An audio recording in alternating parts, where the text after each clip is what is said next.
Pero grabalo vos. Estamos grabando. Bueno. Bien. Anuncia que es la clase 1. Sí, estamos en la clase número 1 de Literatura Argentina 2. Hoy es 12 de agosto de 2021. Bien, estamos presentando el programa, por lo tanto, ahora nos vamos a remitir algunas de las cuestiones que tal vez pueden verse con mayor claridad si comparto el programa.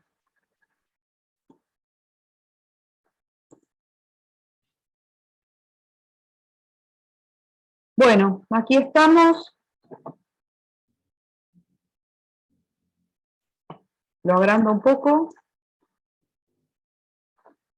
Bueno,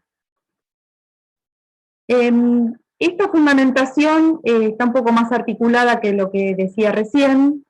Explica un poco este criterio de adentrarse en formas de volver a tomar o a capturar el pasado. En este caso, lo que habíamos propuesto es que más allá de ciertos pruritos de la crítica académica actual para tomar el concepto de época como categoría para la historia reciente, hay un interés general innegable por la comprensión del pasado como parte de una mirada abarcativa y experiencial de la cultura. En el arco temporal de una época ingresan determinados años o décadas, generaciones, grupos, movimientos, sistemas de organización social, coordenadas aceptadas habitualmente en terrenos de debate o de revisión de acontecimientos recientes. Bueno, dentro del largo siglo, entre 1920 y 2020, organizamos 4 cortes temporales puntuales, o sea, años específicos. Es algo más específico que la época. 1926, 1944, 1973 y 2014. Bueno, aquí estamos también pensando que lo que estamos haciendo es una operación, estamos seleccionando, y eso es lo que hace todo programa de literatura argentina siempre, ¿no? Aquí lo que de alguna manera estamos diciendo es, aunque parezca más caprichoso o arbitrario, es el principio de toda selección cuando se estudia una literatura nacional, ¿no? Entonces, como operación con el corpus total de la literatura argentina contemporánea, la modalidad pone en primer plano, se interroga sobre la realidad misma de la operación selectiva que hace todo panorama histórico y de la puesta en valor que ella acarrea. Como criterio para situarse en un mirador específico, se seleccionaron hitos puntuales donde a partir del cruce entre el vector literario y el vector cronológico surja algún annus mirabilis. Es una locución latina que se traduce como año de los milagros o de las maravillas, para remitir a años de eventos extremadamente buenos. En este criterio de selección, cualquier año para la historia de la literatura argentina será annus mirabilis, ¿sí?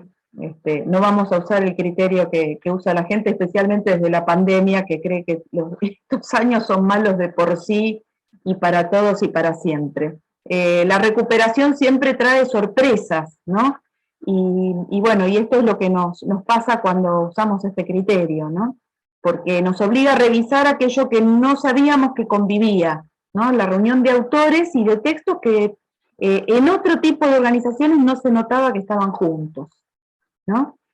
También hay un paréntesis para hacer, y es que nosotros tenemos la suerte también de coordinar una colección de la editorial de la UNIPE, que es la colección Autor Fecha, donde trabajamos con un criterio que es equivalente, ¿no? Pensamos en determinados autores que están atravesados por una experiencia crucial en su trayectoria, en su historia como escritores, y bueno, los volúmenes que armaron lo que proponen es una revisión crítica de una obra específica, de un año puntual de la producción de determinados autores. Hasta el momento están publicadas revisiones críticas a cargo de distintos especialistas, de Marco de Nevi, a cargo de Cristina Piña, de Rodolfo Walsh, a cargo de Vicente Batista, Tenemos Rayuela de Cortázar a cargo de Eduardo Romano, tenemos Clics Modernos de Charly García a cargo de Oscar, y me parece que están todos los títulos. ¿Me olvido de alguno? Bueno, pero decía el que viene ahora. Bueno, el próximo va a ser César Bruto, que está, en realidad es el nombre de fantasía que esconde la tarea de un escritor, que es Carlos Guarnes, y de un dibujante que es Oski, que estamos preparando con Judith Gociol. Dos autoras para dos autores, ¿no? Que va a ser el próximo volumen. Bueno, cada uno de estos volúmenes en realidad trabaja el autor y un año, ¿no? Que es un poco lo que estábamos viendo que ocurre en esta organización. Y no somos los primeros, después ya Oscar va a decir esto, estamos trabajando con experiencias que ya han hecho otros investigadores. Bueno, y por último, en la fundamentación, también nos interesó resaltar que cada vez que utilizamos un criterio como este, que es un criterio numérico, lo que estamos haciendo es una tarea de recolectar, de coleccionar, ¿no? Por eso aquí aclaramos que recuperar para el estudio de una literatura nacional la noción heurística de coleccionar, es decir, de leer y cosechar, de coligere o legere, ¿está bien? Pronunciado, pero... Coligere. Recopilar, buscando en una masa incalculable de producción alguna ruta de anclaje para construir espacios de mirada histórica y literaria.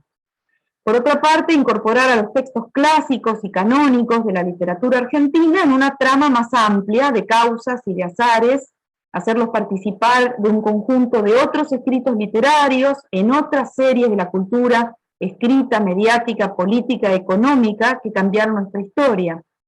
Porque coleccionar también es encontrar objetos que forman nuevos conjuntos, incluso llegar a cobrar en la nueva serie un valor que originalmente no tenían. Pueden pasar de, y aquí cito a Ivette Sánchez, puestos aparte, liberados del esfuerzo de ser útiles, a ser productos reconocidos, elegidos estéticamente, que vuelven a recibir el aura singular de lo exclusivo, ¿no? Y aquí estoy en una versión borradora, así que tengo un comentario, está bueno este archivo.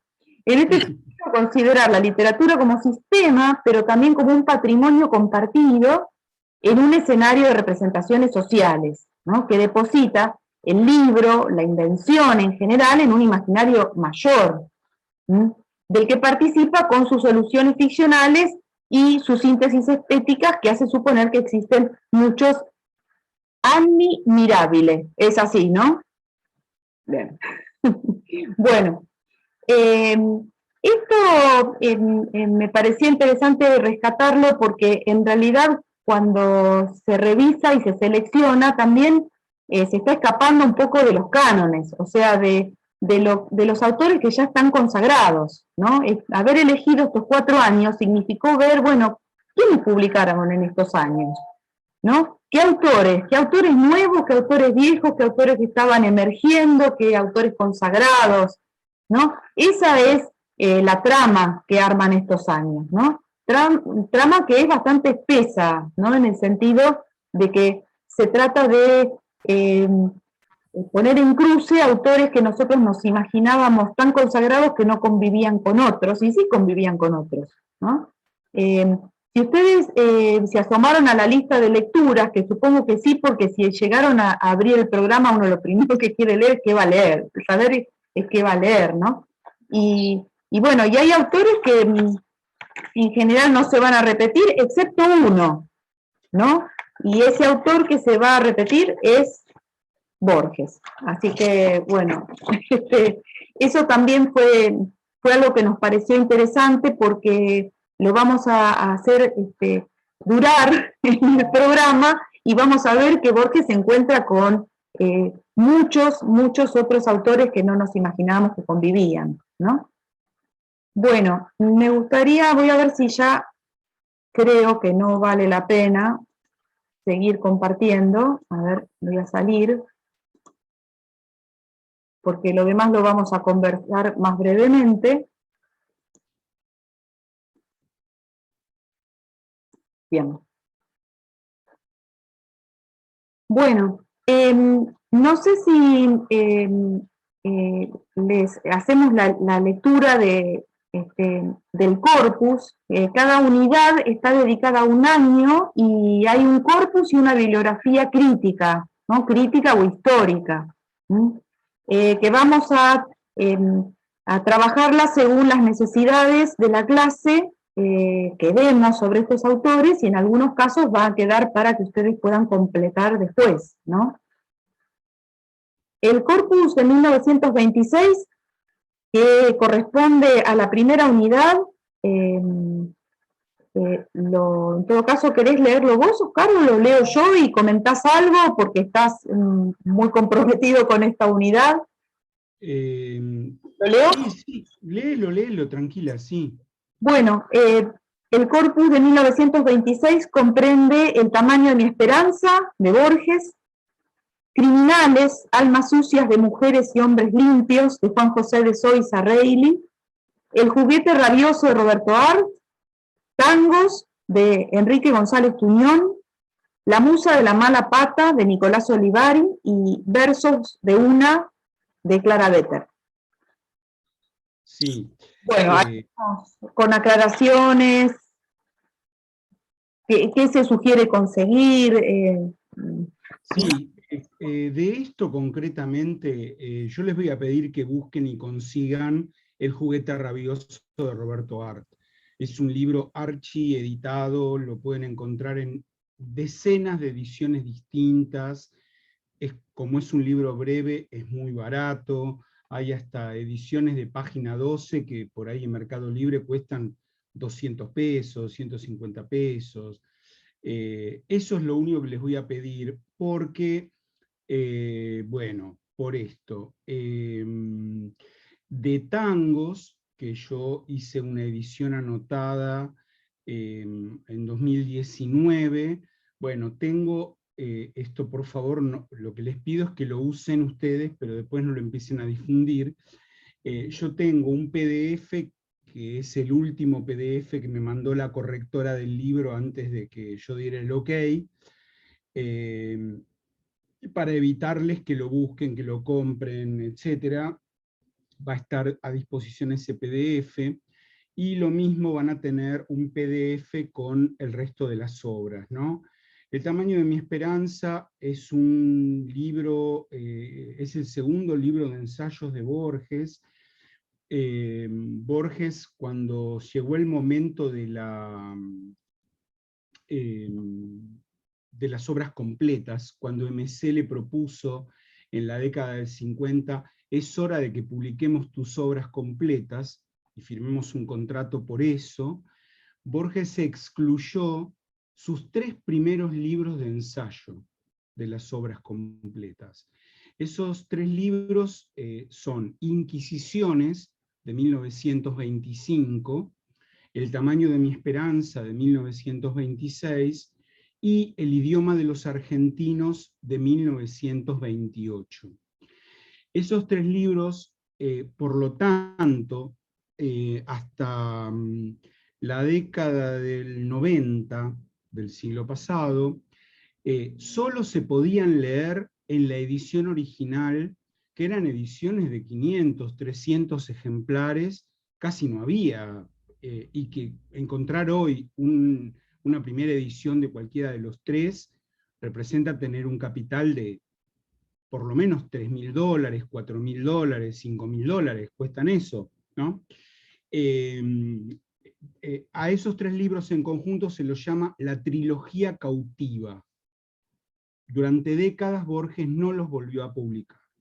Pero felizmente, después de morir Borges, Kodama firmó un jugoso contrato con una editorial para publicar de vuelta la obra completa.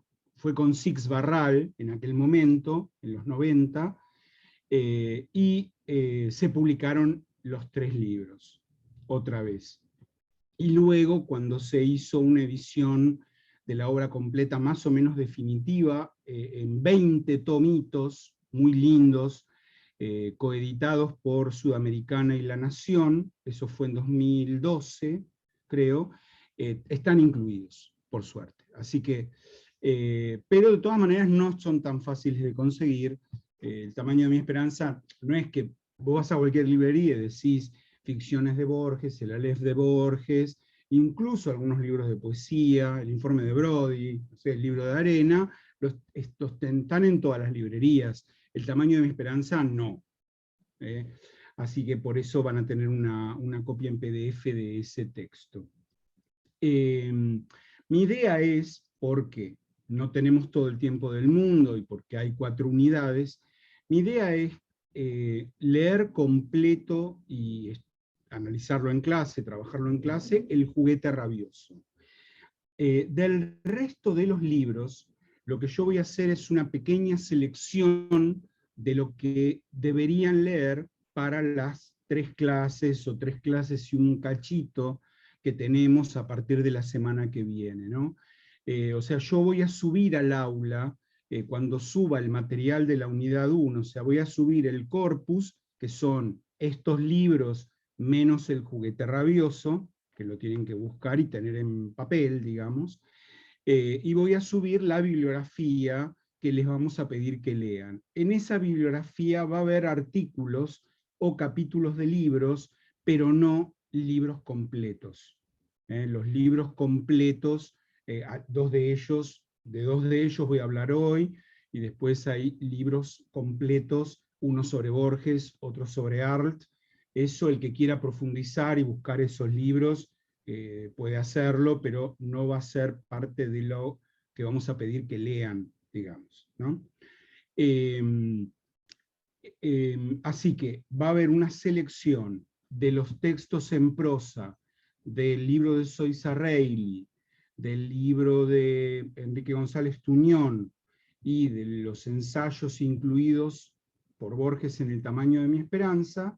Voy a elegir, ponerle 2 o 3 o 4 textos de cada libro, eso lo voy a indicar en el aula, en un archivo, y la bibliografía. Todo eso lo voy a subir en estos días, de modo que ustedes tengan tiempo de bajar eso, no digo a partir de hoy ni de mañana, pero tal vez del domingo, del sábado, sobre todo para que puedan ir leyendo lo que va a tocar ver la clase que viene, la primera clase de la unidad 1 concretamente. Vamos a empezar, igualmente esto sí les puedo decir ahora, contenido de cada clase, muy breve, pero si quieren tomar nota. Lo que vamos a ver el 19 de agosto, o sea, el próximo jueves, es el panorama poético. Y para ver eso, bueno, vamos a hablar, yo voy a hablar un poco de la generación del 22, de Borges poeta, y vamos a ver algunos poemas seleccionados de La musa de la mala pata de Olivari y del libro de Clara Vetter. Vamos a ver un poquito de eso. Por lo tanto, ya voy a indicar cuál es la bibliografía que hay que leer para esa clase. Son artículos breves, y ya les digo, en el caso de los textos de Olivari y Vetter, son unos poemas, pero los voy a pedir que los tengan leídos y que además, si puede ser, los tengan ahí impresos eventualmente para anotar algo, para que la cosa sea un poco más cómoda. En la clase del 26 de agosto vamos a hablar de los textos del tamaño de mi esperanza de Borges. Vamos a leer probablemente solo a analizar, ¿no? La idea es que ustedes los tengan leídos, 2 relatos de Enrique González Tuñón, de su libro Tangos, y vamos a leer, todavía no definí, unas páginas del libro Criminales de Soysa Reilly. Soysa Reilly es una figura de la que ya hablaremos mejor, pero que se ha postulado en las últimas 10 o 15 años como una especie de eslabón perdido entre la literatura anterior y Roberto Arlt. Y en ese sentido, bueno, elijo un libro tardío de Zoysa Reilly. Zoysa Reilly había comenzado a publicar por lo menos un cuarto de siglo antes. Además era un periodista muy reconocido que publicaba permanentemente en un montón de medios y básicamente en Caras y Caretas.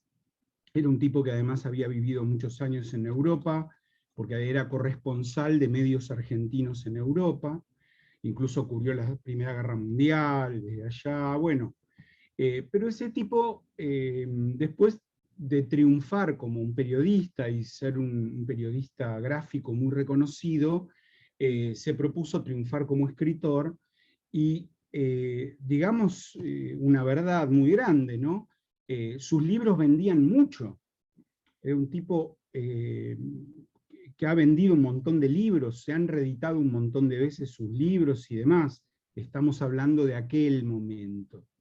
Pero ya en la década del 30, él hace un cambio en su carrera, por decir así, aparece la radio, se empieza a dedicar a la radio, cada vez menos a escribir, cada vez menos a publicar libros, abandona finalmente el periodismo gráfico también, y en los últimos 20, 25 años de su vida se dedica a tener un programa de radio. Y triunfa también en la radio. Es una audición muy, muy escuchada la suya, o sea que el tipo en todo lo que intentó le fue bien, pero claro, en la historia de la literatura, ya veremos por qué, de la historia de la literatura argentina, su nombre no volvió a sonar desde su muerte, desde mucho antes de su muerte en realidad, no volvió a sonar hasta que hace 20 años, 15, Josefina Ludmer primero y Juan Terranova después, empezaron a decir, a mostrar ciertas relaciones entre Zoysa y Roberto Arlt, y entonces apareció Zoysa, una reedición de uno de sus libros, con un estudio a cargo de María Gabriela Misraje, que está muy bien y que es parte de la bibliografía que ustedes van a leer. Así que bueno, explico porque quizás sea el más desconocido de todos los autores, ¿no? Bueno, seguramente tampoco conocen a Clara Vetter, pero bueno, vayan averiguando de qué se trata. En la tercera clase, y ya pensando que tal vez tomemos un poquitito de la clase del 9 de septiembre para cerrar la unidad, vamos a ver El juguete rabioso, de Roberto Arlt. No deja de haber también ahí una relación tempranera, muy tempranera con Borges. Y queremos resaltarla un poco, por lo pronto mostrar algo no tan conocido, que es que una parte del juguete rabioso se había publicado en 1925 en la revista Proa, en el número 8 de la revista Proa. Y eso es lo único que Borges le conocía a Roberto Arlt en 1926, cuando lo nombra en El tamaño de mi esperanza. Pero muchos años después se ve que mucho le ha quedado en la cabeza a Borges de ese texto publicado por Arlt en Proa, y probablemente del juguete rabioso, que lo habrá leído seguramente, cuando fue publicado por Editorial Latina en el año 26, y Borges en el informe de Brody escribe un cuento que tiene una curiosísima relación, por no decir un parecido, con una parte del juguete rabioso. Es un cuento que se llama El indigno. Esto no está en el programa, porque la verdad estos últimos días, se me ocurrió que cuando llegue el momento podemos trabajar un poquito con eso. Yo les voy a subir igualmente tanto el archivo de la revista Proa como el del Indigno. Es un cuentito, son dos fotocopias, digamos, ¿no? Una cosa bastante breve. Así que eso, con eso concluirá mi participación en la unidad 1. ¿Me extendí mucho, Laura? No importa, vamos ajustando después. Bueno. Recién empezamos, así que lo que no podamos decir hoy lo decimos la próxima clase. Bien. Bueno, la unidad 2, que corresponde al año 1944, tiene un corpus más exiguo, consiste, bueno, en la serie de 3 autores, Macedonio Fernández, Borges, de nuevo, y Bioy Casares, en este caso con la intención de que en la lista más chica nos dejen más espacio para trabajar con ficciones, que a diferencia de los géneros que practicaba Borges en el periodo que va a tomar Oscar, del año 26, acá tiene que ver con la constitución de una poética del cuento fantástico, y una poética de una ficción que fue muy resistida cuando recién asomó, como parte de la propuesta de Borges. Vamos a ver cuánto de experimentalismo literario hay en eso, que para nosotros hoy es un clásico. Así que bueno, ficciones, bueno, como en el caso de Juguete Rabioso, ni se nos va a dárselos, o sea, consíganlo. Es un texto para marcar. El que tengo marcado yo, que lo tengo hace más o menos 20 años, es mi tesoro. Está marcado con todas las lapiceras de colores, con todo. Bueno, eso es, bueno, el compartir mi universo con el de Borges, ahí todo pegado en el mismo libro, es un objeto muy valioso. Espero que, bueno, ustedes también tengan sus libros marcados y valiosos. No es lo mismo que tener el archivo PDF, no lo podemos tocar, manosear, el archivo PDF no ofrece eso. Yo creo que con ficciones vale mucho la pena que lo trabajen así, lo mismo que el Juguete, y bueno, si pudieran todos, o sea, está abierta la puerta para ustedes tengan ganas de tener estos libros, ¿no? Pero bueno, ficciones no se los vamos a subir, ustedes lo conseguirán. Y bueno, El Perjurio de la Nieve y Papeles de Recién Venido, sí, se los voy a subir. Y bueno, un caso también muy particular que vamos a ver, es que Macedonio Fernández no es estrictamente del año 44, sino que es publicado a veces, y esto también es muy interesante. Hay autores que entran en el universo de la historia literaria no por el año en que escribieron el texto, sino por el año en el que el texto existió públicamente, o sea, que fue conocido o que fue editado formalmente. Así que bueno, estas son algunas de las cosas que trae para reflexionar el criterio que usamos, ¿no? de la cronología.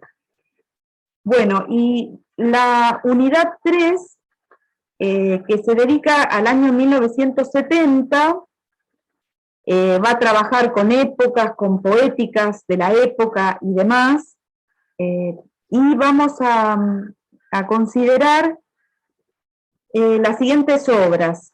Vamos a ver bastante teatro en esta unidad.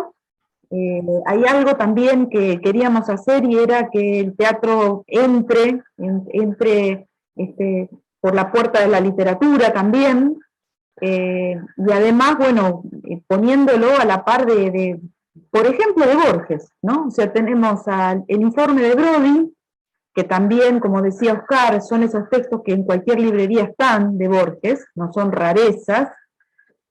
Así que el informe de Brody, que es una colección de cuentos, también recomendado conseguirlo. Eva Perón de Coppi, en este caso a Coppi lo trabajamos como autor dramático, se consigue porque hay ediciones recientes. ¿Por qué? Porque Coppi, siendo argentino, se fue a vivir a París en la década del 60 y escribía casi todo en francés, obviamente. Y cuando murió en la década del 80 empezó la tarea de traducirlo al castellano, ¿no? Cosa también bastante extraña, ¿no? Que hace que no se consuma de la manera que nosotros nos imaginamos en la época de 1970, ¿no?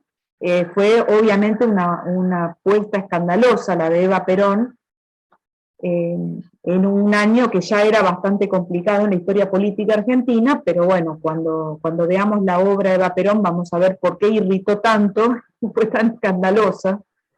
Pero bueno, ese si no lo consiguen, se lo subo, no hay problema, y lo mismo va a pasar con los otros textos. El avión negro de Somigliana, Cosa, Rosenmacher y Tal Smith, es una obra de autoría colectiva. Nosferatu, de Griselda Gambaro, que tiene una versión narrativa, una versión teatral, y La mueca de Pavlovsky. O sea, son autores que justamente el ejercicio de elegir un año nos hace imaginar conviviendo, ¿no? Pavlovsky y Borges se nos ocurre que son como el agua y el aceite. Lo que tienen en común es que estaban viviendo en el año 1970. Creo que ese es el ejercicio, digamos, interesante que trae el programa organizado de esta manera. Y bueno, y el último año, que no es 2014, sino 2013, Oscar, si querés... Sí, cómo no. Brevemente, como quieras. Bueno, acá tenemos estos libros, miren, son 2 novelas y 2 libros de poesía.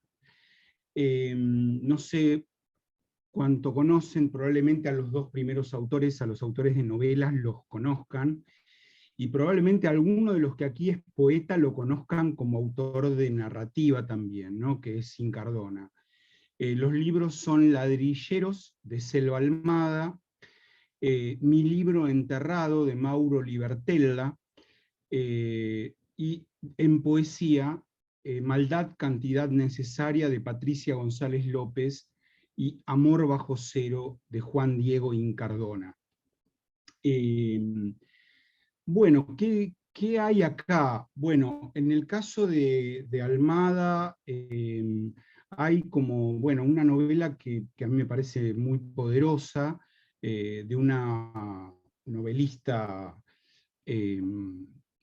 aguerrida, por decir así, ¿no? Que a mí me encanta cómo escribe.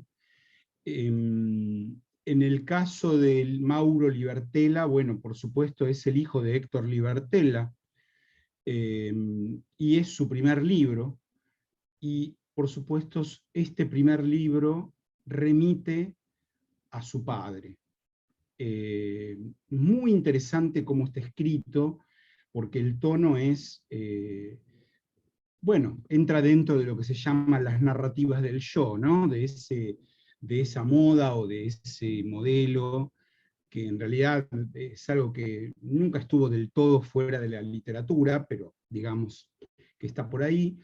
Y en el caso de Patricia y de Juan, son libros que a mí me parecen interesantes, porque el tema central es el amor, pero sobre todo las decepciones que trae el amor, la soledad que traen los desamores, en fin, tengo incluso la fantasía, si fuera posible, de que también en la clase no vamos a analizar todos los poemas de los 2 libros, sobre todo el de González López es bastante largo, es un libro muy grandote. Si lo consiguen estaría buenísimo, porque de la misma manera que en algún momento vimos un librito Hojarascas de Susy Shock, es un libro que está intervenido visualmente, es decir, hay dibujitos, hay letras cambiadas, juegan en los poemas a veces el tamaño de la tipografía, así que yo creo que es conseguible, porque está editado por una editorial independiente y eso permite esas libertades, ¿no? El libro de Incardona, en cambio, está publicado por una editorial más consagrada, digamos. Él era, cuando sacó este libro, ya un autor conocido y relativamente consagrado. Es el autor de un libro que se llama Villa Celina, y de algunos otros muy interesantes que tienen que ver con la zona sur de la ciudad, con el suburbio de la zona sur también. Es un tipo que además se define como un muchacho popular, por decir así. los conozco a los dos, tanto a Patricia como a Juan. Bueno, y mi idea es, si fuera posible para ellos, que se sumaran en alguna de esas clases finales a conversar con nosotros. No sé si podré conseguir lo mismo con Almada y con Libertela. Con Libertela tal vez sí, también lo conozco. Pero bueno, porque la gracia de tomar un año tan cercano al nuestro es que los autores están vivos, ¿no? Porque podría quedar algún vivo de 1970, pero me parece que no es el caso, ¿no? De los que tomó Laura, por lo menos. Gambaro, Griselda Gambaro. Ah, Griselda, claro, claro, Griselda. Tenés razón, tenés razón. Pero no sé cuántos años debe tener, 80 y pico largos, ¿no? Y bueno, y Tito Cosa también, que está en la historia del avión negro, ¿no? Claro, Sí, sí, sí. sí, Sí, pero bien. es más difícil entablar diálogo y que tengan una sociabilidad tan activa como autores de otra generación, obviamente. Claro, claro, claro. Sí, pero bueno, quise probar eso, ¿no? Porque la otra era, bueno, ir del 70 a la década del 90, ponele, pero nos quedaba como sin cubrir algo del siglo XXI, y aunque sea algo, también elegido así, eh, al azar, casi diríamos al azar, eh, porque bueno, ¿quién podría decir que son autores consagrados estos de la última unidad?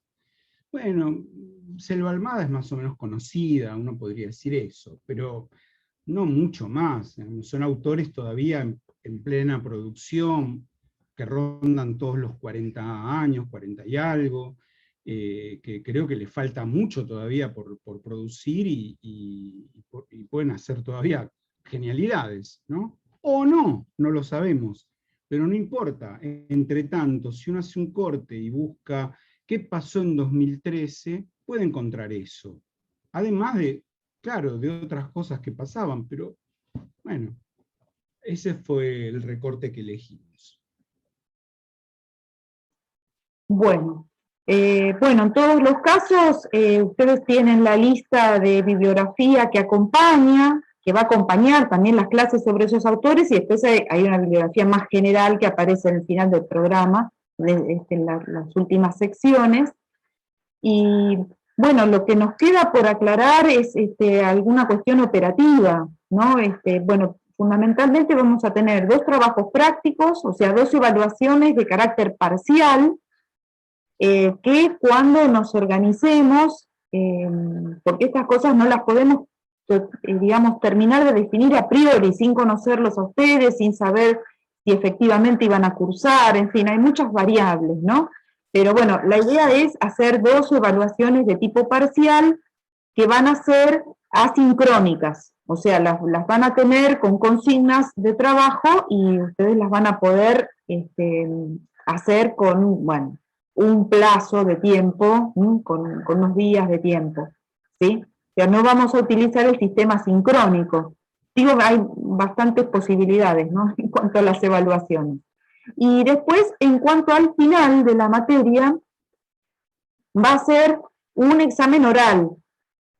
Y aquí también esto estaría bueno que sí lo precisemos ahora, y es fundamentalmente que vamos a tomarles todo lo que desarrollamos en las clases, ¿no? O sea, el contenido del examen final será lo que se dictó, ¿no?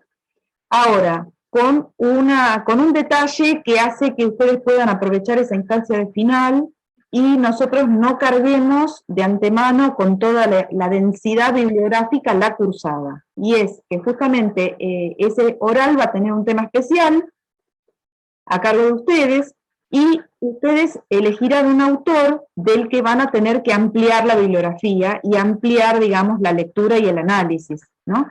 Porque, como comentaba Oscar, Oscar va a hacer una presentación de una cantidad de libros y autores, y yo también haré, por ejemplo, no sé, de Macedonio Fernández. Yo no voy a dar todo el libro completo en clase, pero los lineamientos sí. Si alguno de ustedes elige estos autores que se han visto en clase, bueno, tendrán que ampliar con toda la bibliografía que trae el programa y leer la obra completa de ese autor, para el tema especial, ¿no? Y para el resto del examen, sí, vamos a tomarles lo que dimos, ¿no? O sea, es una manera de enriquecer esa instancia del final, ¿no? Enriquecerla y que ustedes también enriquezcan con algo de trabajo digamos, de trabajo propio, de exploración, de ampliación por parte de ustedes, ¿no? De indagación crítica que vaya un poquito más allá de lo que se dice en clase, ¿está bien? Igual el precio es barato, porque en otras cursadas seguramente habrá monografía, esta está bien, porque son 15 minutos de tema especial y ya. Pero bueno, está bien, me parece que está bueno aclararlo ahora, porque todos los recortes que hacemos, ustedes los van a seguir de clase en clase. Van a estar registrados en las indicaciones de lectura de bibliografía que trae el aula.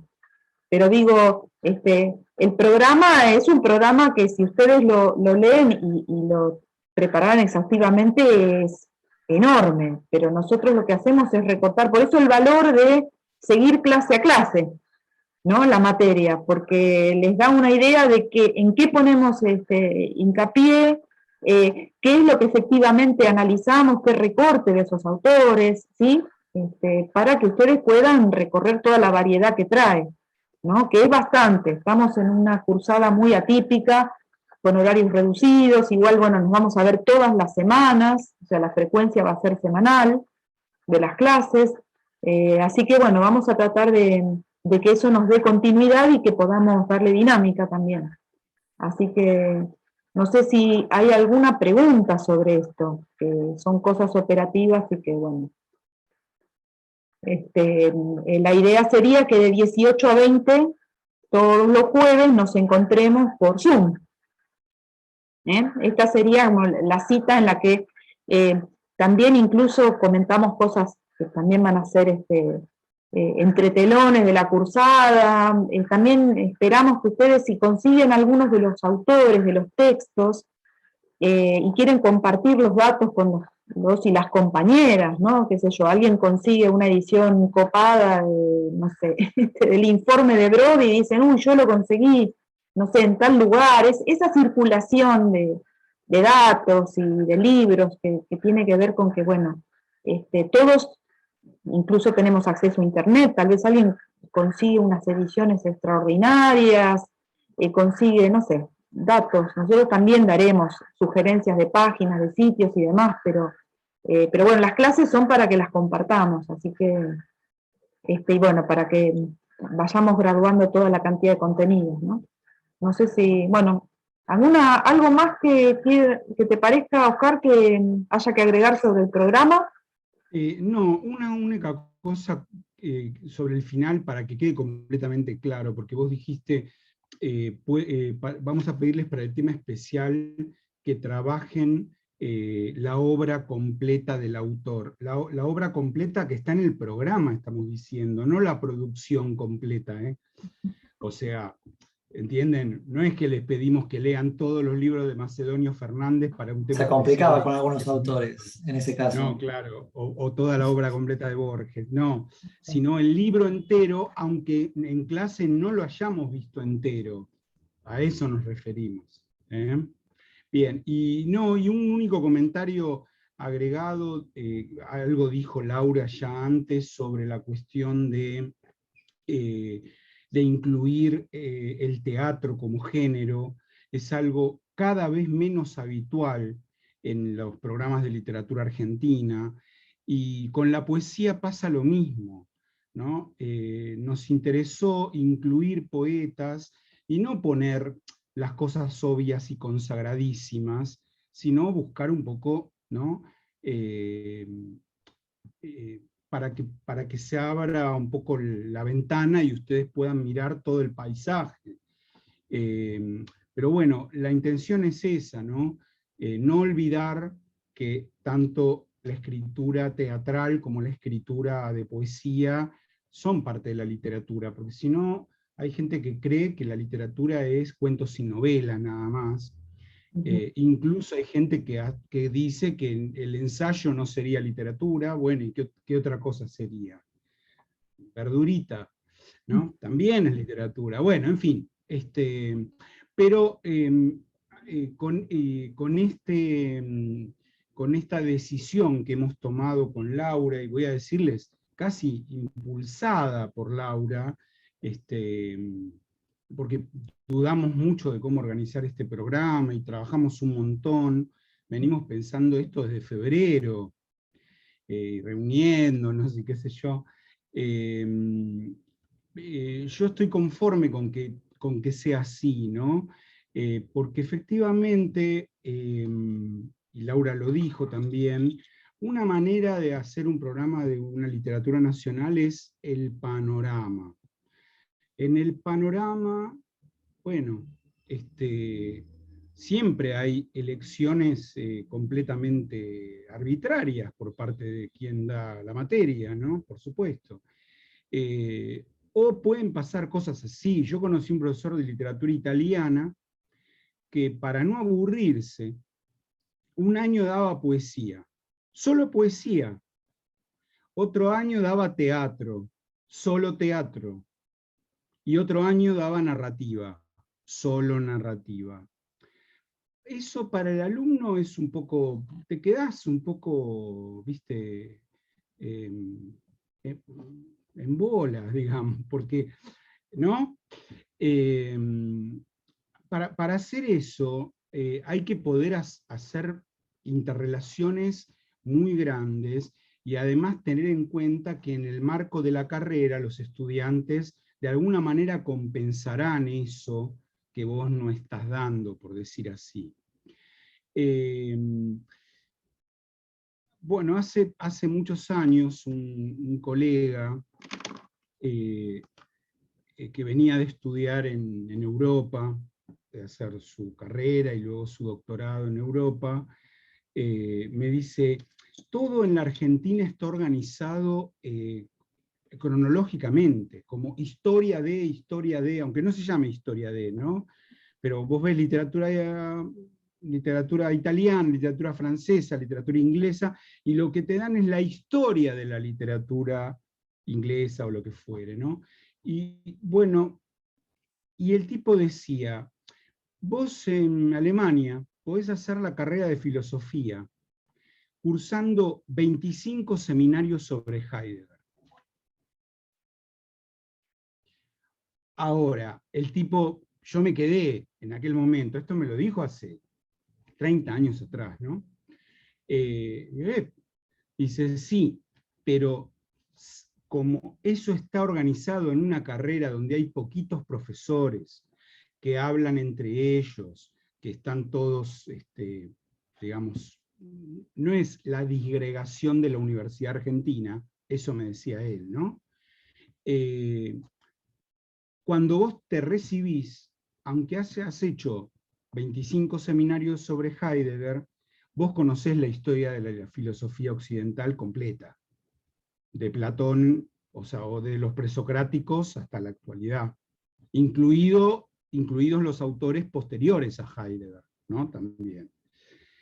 Bueno, eso siempre me quedó en la cabeza, porque hablando de un autor menor, supuestamente menor, a lo mejor también podemos establecer relaciones y dar cuenta de los autores canónicos ya reconocidos, etcétera, ¿no? Y también esta organización que pensamos con Laura nos va a permitir ver en algunos casos que obras y autores que hoy son importantísimos, y hoy algo de eso vamos a hablar ahora, leyendo un texto de María Teresa Gramuglio, en algún momento nadie les dio pelota a esos importantísimos. Y al revés, hay quienes fueron importantísimos en su momento. Yo nombré a Soysa Reilly. Soysa Reilly en 1915 parecía que se llevaba el mundo por delante. En 1940 nadie lo recordaba como autor de libros. era el tipo que estaba en la radio. Sí, Mauro. Una pregunta que antes no... El programa de radio de Sousa Reilly, ¿de qué era? Que estuvo 20 años después así. El tipo comentaba, hacía como un largo editorial, un programa de 15 minutos, que estaba a la mañana, y saludaba a la gente, no me acuerdo la frase ahora, pero te lo voy a buscar y cuando la clase que viene lo voy a decir exactamente. Arriba los corazones. Arriba corazones. Sí, arriba corazones. Sí, gracias, Laura. Y el tipo comentaba un episodio del día, hacía como un editorial del día, pero no de temas políticos, como si fuera un aguafuerte de art, pero en la radio. Algo así. Hablaba de cosas supuestamente menores. Era eso. Sí. Bien, Laura, te devuelvo la palabra. Bueno, estamos con 1 hora y vamos a ver si podemos hacer algo que no es lo que vamos a hacer habitualmente, porque ustedes van a tener los textos, y es trabajar un texto que ustedes todavía no tienen. Por lo tanto, lo que vamos a hacer es seleccionar algunas partes para leer, lo vamos a comentar, y bueno, vamos a compartir pantalla, así podemos introducirnos un poco a esto y después lo cargamos completo, aunque no es muy largo, pero era un texto interesante para arrancar. Se trata de un artículo que la profesora María Teresa Gramuglio, profesora que trabajó en la Universidad de Buenos Aires y también en la de La Plata, publicó en el año 1987 en la revista Punto de Vista. Revista Punto de Vista que fue muy famosa tal vez por una de sus figuras, del equipo de dirección, que fue Beatriz Carla. Tal vez es la figura más emblemática, además de que estaban Altamirano y algunos otros intelectuales que defendían bastante todo lo que era el paradigma de sociología de la cultura, ¿no? y lecturas políticas y sociológicas, ¿no? Lo que vamos a hacer es compartir pantalla con el texto original, porque la revista Punto de Vista está digitalizada, así que lo que vamos a hacer es compartir esa edición del año 87, más allá de que este texto después se compiló en un libro. Así que bueno, voy a compartir pantalla y bueno, y tenemos no un alumno, sino un profesor que ofrece a leer, que es Oscar. Después le tocará a los alumnos en la próxima. Ahora tenemos un voluntario. Bien. Vos después me decís hasta dónde o dónde paro, etcétera, ¿no? Vamos a ver si puedo agrandar todo lo que se pueda. Bien. Yo igual lo tengo en papel ya, así que... Sí, yo también, pero bueno, para que les sea más amable, para seguir a todos los presentes que todavía no lo tienen. Bueno, aquí tenemos noviembre, diciembre del año 87, esta era Punto de Vista, revista de cultura. Acá tenemos al Consejo de Dirección, donde aparece Sarlo, pero bueno, aparecen la misma María Teresa Gramuglio, Carlos Altamirano, José Arico, Hugo Besetti, Hilda Sábato, o sea, gente que venía del campo de las ciencias sociales, ¿no? Y de la historia. Bueno, el artículo está en la página 13, y tiene una razón de ser, pero si vamos a tratar de leer la primera parte, no hace falta que lo adelante, lo vamos a ir viendo. Corro un poco lento, pero ya llegamos a la página 13. Se llama Desconcierto en dos tiempos. Aquí está. Y a ver si puedo. Ahí está. Me parece que así se puede seguir mejor la lectura, mientras Oscar también hace lo suyo. Y bueno, me parece que en una de esas lo que podríamos hacer, Oscar, es leer los 2 primeros párrafos y paramos. Dale. Hace unos meses vi que en 2 números salteados de Sur del año 1938 había una sección de libros recibidos.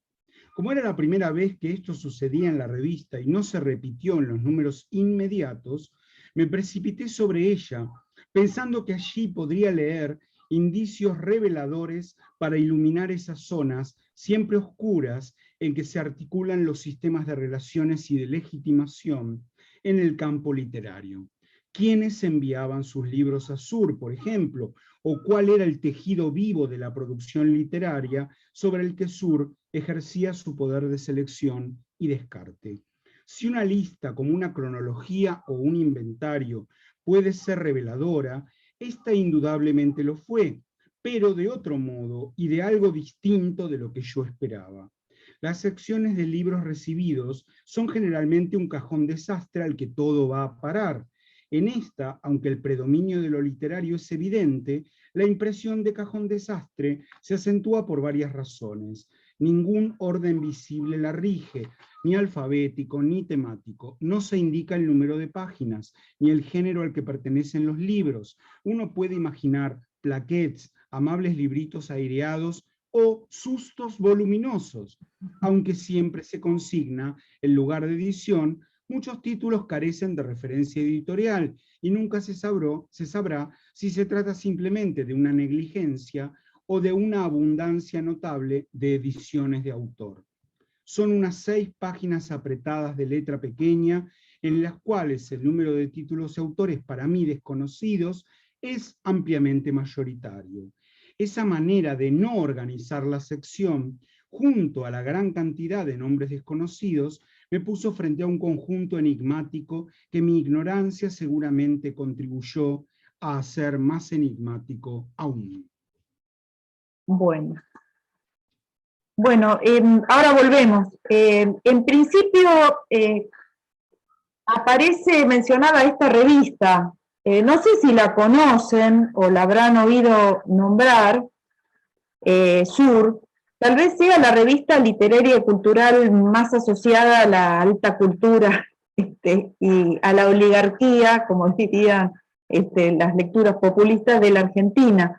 Yo elegí este número que tenía a mano, no tengo tantos en casa, pero la revista mantuvo, achicando un poquito el formato, un diseño que, bueno, tuvo desde 1931, cuando nació, y sostuvo durante muchísimos años, ¿no? Fíjense la sobriedad que tiene una especie de imagotipo que incluye una flecha, ¿no? Con una direccionalidad como apuntando a nuestro hemisferio y a nuestro país en particular, ¿no? Una revista ligada a diseñar una cuestión de identidad cultural propia, pero en gran relación con la cultura europea, ¿no? Victoria Ocampo fue una gran intermediaria, ¿no? de la literatura y la cultura europeas en nuestro país, ¿no? Pero bueno, lo que hace Gramuglio es elegir de esta revista del año 1938 un número donde aparece una sección que no aparece solo en Sur, que es la de los libros recibidos.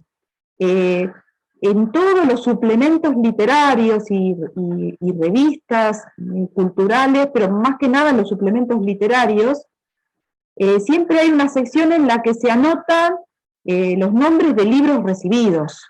No sé si alguna vez repararon en eso, no tienen un lugar muy grande, esto es una lista, pero es como una especie de acuse de recibo, ¿no? La redacción dice, bueno, nos llegaron estos libros. ¿Para qué llegan a una redacción de un suplemento literario o cultural los libros? Para que les hagan las grandes reseñas, para que, bueno, hagan el operativo, ¿no? de difusión, de comentario y de crítica. Ahora, no siempre pasa eso, ¿no? A veces esos libros recibidos simplemente se mencionan y ya, ¿no? Bueno, lo que hace Gramuglio a partir de esto es decir, bueno, yo tengo una lista y no conozco estos nombres, no los conozco. soy una ignorante. Bueno, en esto Gramulio es bastante irónica a lo largo de todo el texto y es bastante interesante porque esa ignorancia significa bastante, ¿no? Así que bueno, volvemos al texto, y yo diría, Oscar, que me parece que está bueno ver qué era lo que había en esa lista, ¿no? De libros. Así que vuelvo a compartir y aquí estamos. Bueno, me parece que leer toda, ¿no? La lista y las conjeturas que armó estaría bueno, ¿no, Oscar? Sí, claro. Dice, como frente a todo enigma, empecé a hacerme preguntas y a conjeturar. ¿Quién será Dora de Aguirre? Su libro Arenas, publicado en Buenos Aires en 1937, ¿es una novela, un libro de poemas o de relatos? Encontré un título, Mar mitológico, que me remitió al Mediterráneo, pero el nombre de su autor, Moctezuma, me hizo pensar de inmediato en leyendas del Mar Caribe o del Pacífico, y el lugar de edición, Buenos Aires, me depositó de vuelta en el mar austral. Con un nombre, Delia Lourdes Berro, y un título, Pétalos desglosados de mi infancia, otra mención me hundió en el clima de dulce cursilería en que una señora culta puede evocar en Montevideo una niñez de temblorosas fábulas finiseculares. Llegué a Hambre, de Miguel Bustos Cerecedo, de México, y me imaginé un relato de realismo tremendo, con indios explotados. Con Raíz sin eco, de Elvira Ferreira, supuse en cambio poemas quejosos y desolados. De pronto un título, Desde Bolívar, me aturdió en su desmesura. La trayectoria de la humanidad, por Marcelino W. Arce. ¿Cuántas páginas, me pregunté con sobresalto, se requieren para redactar una trayectoria de la humanidad? Felizmente, El morfinómano y la divorciada, por Francisco Gico y del editorial Thor, me permitió acogerme una módica previsibilidad, una historia sentimental algo escabrosa, en la que estos dos transgresores reciben el adecuado castigo bajo la forma de catástrofes horrendas. Igual cabía la duda, y bien podía tratarse de un estudio de patologías sociales, al modo de aquellos que los discursos científicos y paracientíficos de la época difundían profusamente. Dos libros, uno editado en México y otro en Guatemala, tenían el mismo título, Singladura. Pensé entonces en la fortuna latinoamericana de este término náutico, que para mí siempre estará ligado al único poema de Borges en que un verso de tranquila felicidad pone una nota de afecto familiar, ajena al mito del linaje. Y cita Borges, en la cubierta quietamente yo comparto la tarde con mi hermana como un trozo de pan. Más adelante encontré 3 libros de Laura Cortinas, Mujer, de 1932, editado en Buenos Aires, La Vidente, de 1936, editado en Montevideo, Teatro del Amor, de 1930, editado en Barcelona. De inmediato inventé una escritora viajera y transhumante. A lo mejor era una señora que escribe, casada con un diplomático, pero en un rapto de feminismo preferí imaginarla menos cómoda y más aventurera, quizá medio bohemia, con dificultades para escribir y para publicar, haciéndolo como podía y decidiéndose por fin a mandar sus 3 libros juntos a Sur. Bueno, ¿qué pasó? ¿Qué hizo Gramulio? Una hipótesis sobre los paratextos, ¿no? Como dirían hoy las profesoras de la escuela secundaria, ¿no? Digan qué se les ocurre que trae este libro, ¿no? ¿Por qué tuvo que hacer semejante ejercicio de imaginación? Porque esos nombres no nos suenan, o sea, ¿qué les pasó a esos autores? No trascendieron en el tiempo, o sea, hay algo que pasó que no llegaron a durar, ¿no? Lo cual es interesante. Estamos en el año 87 con Gramulio leyendo los libros recibidos en 1938, o sea, muchos años antes. ¿no? Esos libros no dicen nada, ¿no? Son conjeturas. Incluso hay algo que tiene que ver con, dice, no están ni ordenados, ni organizados, y son desconocidos. Tienen dos problemas, ¿no? Nosotros estamos acostumbrados a nombres conocidos, ¿no? Y la organización también dice algo, ¿no? ¿Qué son? ¿A qué género pertenecen? ¿Son novelas? Y bueno, por el título me imagino, algunos deben ser poesía, dice Gramulio, ¿no? El género también está dictado un poco, ¿no? Por ciertas connotaciones del título. Pero bueno, la revista Sur no consta básicamente de libros recibidos, es más, a veces ni está esa sección. Ahora, ¿qué es lo que trae? Bueno, empieza a recorrer Gramulio eso y se encuentra con lo que sigue después. No sé si, Oscar, ¿querés decir el otro párrafo? Aquí y allá la lista de libros recibidos que me lanzaba tanta conjetura me ofrecía algún respiro. Aparecían espaciados los nombres familiares y reconocibles que han ingresado en la memoria de la máquina literaria: Marechal, Pedroni, Mastronardi, Santa Juana de Bernard Shaw, Platero y yo, Muerte de Narciso. Me parecieron faros que echaban luz de existencia verdadera sobre tanto libro desconocido, regalándoles un poco de su realidad, garantizando que alguien alguna vez los había escrito, que una editorial los publicó, y que se trataba efectivamente de libros que habían llegado a la redacción de la revista, y no de un apócrifo borgiano. ¿Y quiénes los habrían leído? Amigos, respetables miembros de sus familias, como decía Art, cientos de lectores anónimos. ¿Alguien los comentó? ¿En qué revistas, suplementos, audiciones radiales? Las preguntas se amontonaban y sentí un poco de vértigo. Decidí entonces ver quiénes escribían y sobre quiénes se escribía en esos 2 números de Sur. Encontré un capítulo de Alfaro, el recado a Victoria Ocampo de Gabriela Mistral, poemas de Salvador de Madariaga, de Pedro Salinas, de Francisco Luis Bernardes, un relato histórico funambulesco de Gómez de la Serna, un ensayo de Astrada sobre poesía. Victoria Ocampo escribe sobre Emily Brontë, Roger Pla sobre Malraux, Leo Ferrero sobre D'Annunzio, Raimundo Lida sobre Anderson Imbert, Guillermo de Torres sobre Gabriela Mistral, Alfredo Kahn sobre Alexander Döblin. Todo en orden, me dije. Aquí están, estos son. Los respiros cortitos se convirtieron en un largo suspiro de alivio. Las letras han sido recobradas. Estoy en la literatura. Bueno. ¿Reconocen alguno de estos nombres que aparecieron ahora en las otras secciones de Sur?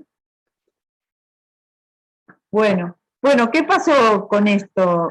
Nosotros estamos más tranquilos si el autor es conocido, ¿no? Sabemos de qué se trata, aunque no hayamos leído todos estos autores, obviamente, ¿no? Pero pareciera que estamos ante algo que es importante, ¿no?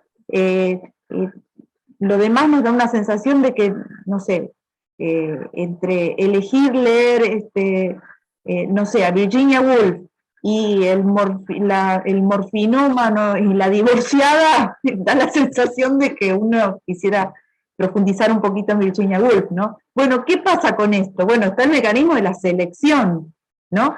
Han trascendido el tiempo, ¿no?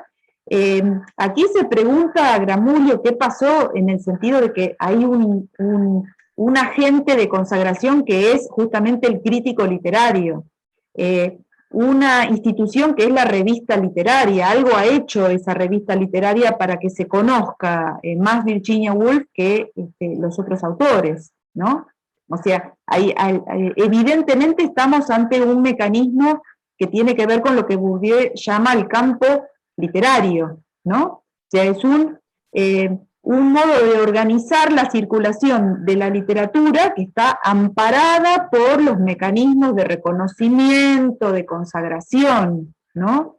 El campo literario siempre selecciona y jerarquiza, ¿no? Lo hace a través de los críticos, lo hace a través de los profesores, lo hace a través de los editores también, ¿no? Por ejemplo, aquí tenemos el caso de autores desconocidos porque tienen edición de autor.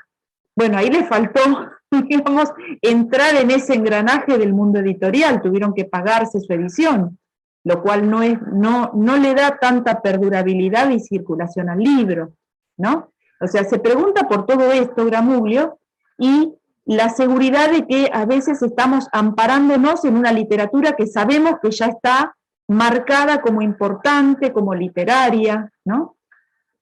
Esto es un poco lo que plantea. Ahora, habla de máquina literaria, ¿no? Y lo que viene después, que creo que hoy nos va a alcanzar el tiempo para ver solo esta primera sección del texto de Gramuglio, lo que viene después es, bueno, pero entonces hay un montón de literatura que se produjo y no pasa a la historia, pero hay mucha más literatura de lo que nosotros podríamos imaginar, ¿no? Que la que el canon nos dice que existió, ¿no? Esto es un poco lo que reflexiona en el párrafo que sigue, que bueno, de alguna manera yo creo que lo saltearía, o al menos leamos la parte en la que habla de libros que no se leen, ¿no? Que es la parte final del párrafo que sigue, porque si no vamos a tardar mucho. Dale, leo eso. Voy a localizar. Libros que no se leen. Tan antieconómica es la literatura, expandiendo la carga semántica del adjetivo, algo que no podría imaginarse ni en la más loca hipertrofia de la superproducción capitalista. Una fábrica que produce automóviles que no circulan por las calles o heladeras que no se enchufan jamás. Bueno, esta conclusión que saca tiene que ver con que, bueno, evidentemente no todo lo que se produce como literatura sobrevive, ¿no? Como una especie de excedente, ¿no? Y aquí aparece la noción de lo útil y de lo inútil, ¿no? Acá va a aparecer citado Arc en un Aguafuerte, ¿no? A continuación. Pero bueno, evidentemente la literatura es un sistema de producción que genera más de lo que se necesita, más de lo que se va a usar, más de lo que se va a consumir. Esa lógica es la que sale un poco de lo que viene rastreando Gramuglio, así que sí, tal vez el párrafo que sigue lo podemos leer completo. ¿Cómo no? Adelante. Tanta inutilidad de los libros, para citar de nuevo a Arlt, no parece alentadora ni verosímil, y mueve a postular instancias de recuperación, zonas de circulación y superficies de contacto, donde estos libros que hoy son literalmente letra muerta, hayan operado productivamente. Escribiendo sobre el neogótico del siglo XIX, George Steiner señaló el escandaloso contraste entre la vasta difusión de esa literatura que modeló la sensibilidad de Dickens, de Balzac, de Dostoyevsky, de Hoffman, y el anonimato melancólico de sus cientos de obras y autores que ahora son, en el mejor de los casos, un dato para especialistas o una nota al pie en un manuscrito amarillento. ¿Quién podría citar hoy, se pregunta Steiner, las novelas de amor y de horror que abrieron a Emma Bovary el camino mortal de sus sueños? Sin embargo, para elogiar una página de Stendhal, Balzac necesitaba compararla con alguna de Monk Lewis o de Anne Radcliffe, campeones del neogótico, y Lautréamont tomaba su nombre de un personaje de los misterios de París. Desde estas observaciones, creo, podemos tratar de reconstruir aquellas instancias. Bueno, ¿qué pasó aquí? Bueno, aparece una cuestión interesante. Después, bueno, ahora vamos a leer un párrafo más y me gustaría, bueno, después que pudiéramos discutir algo o me digan qué les parece. Pero bueno, aquí aparece una especie de inutilidad de los libros, hay más de los que se necesitan, ¿no? Pero esa inutilidad termina siendo, parece, un mecanismo de descarte, ¿no? O sea, se produce de más, bueno, no se consumen, quedan, bueno, estancados en una especie de limbo de los que nunca se seguirán leyendo. Pero, ¿eran inútiles esos libros? O sea, forman parte de un descarte si los ponemos en la trama de la época. ¿Mm? Son tan superfluos o inútiles Bueno, eso es un poco lo que se pregunta Gramuglio, ¿no? ¿Qué pasa con Emma Bovary, ¿no? Protagonista de la novela de Flaubert que tiene su nombre? Bueno, la novela de Flaubert es una de las más canónicas del siglo XIX, ¿no? Madame Bovary. Pero al mismo tiempo pareciera que esa novela no pudo haber surgido o no es tan autónoma, porque algo debe haber influido que Emma Bovary fuera una lectora, y lo que leía ella no son los grandes autores. O sea, el personaje no lee los grandes autores, y bueno, y lee esos menores, y esos menores algo produjeron en su época, ¿no? Entonces, ¿por dónde pasa lo útil y lo inútil, ¿no? Eso es un poco lo que se está preguntando Gramuglio, así que en una de esas ya tenemos el dilema planteado, y el último párrafo de esta sección, si lo quiere leer Oscar, nos va a arrimar las opciones, ¿no? Bien. No sabemos si algún autor de la lista de libros recibidos habrá constituido un punto de referencia del gusto, ni si habrá modelado la sensibilidad de alguno de nuestros escritores fuertes, para decirlo al modo de Harold Bloom, pero sí podemos conjeturar que significaron eso para muchos lectores medios y para otros escritores menores como ellos. Tampoco sabemos si alcanzaron ese poder sobre el imaginario social que confiere el cultivo de géneros codificados de difusión amplia, aunque es más que probable que libros como el que supuse ser El morfinómano y la divorciada formaran parte de la enciclopedia de más de un heredero de Boedo, o que Gabriela Mistral y Alfonsina Storni hubieran hallado sus voces poéticas en diálogo y oposición con estas autoras hoy desconocidas, que a su vez las leían a ellas. Uno es dueño, entonces, de volver sobre algunas hipótesis. Poniéndose en registro apocalíptico, la que ve la literatura como un Moloch que devora y aniquila innumerables víctimas para derramar algunos pocos bienes sobre sus fieles, más resignadamente la que percibe en la enorme masa de libros que no se leen con los que nos golpea la lista de Sur, el denso tejido de prácticas, de actores, de lugares, de intercambios que crea las condiciones de posibilidad para que funcione la máquina, para que los textos perdurables emerjan y puedan ser leídos. Ninguna de las dos es segura, ninguna improbable. Bueno, antes de dejar de compartir, me gustaría que repasáramos. Aquí aparece como una especie de dilema, ¿no? La literatura como un Moloch que devora y aniquila innumerables víctimas, ¿no? Y la otra es, bueno, todo forma parte de una trama, ¿no? Aquí hay un criterio de selección y un criterio de no selección, ¿no? En la literatura. ¿Qué les parece a ustedes?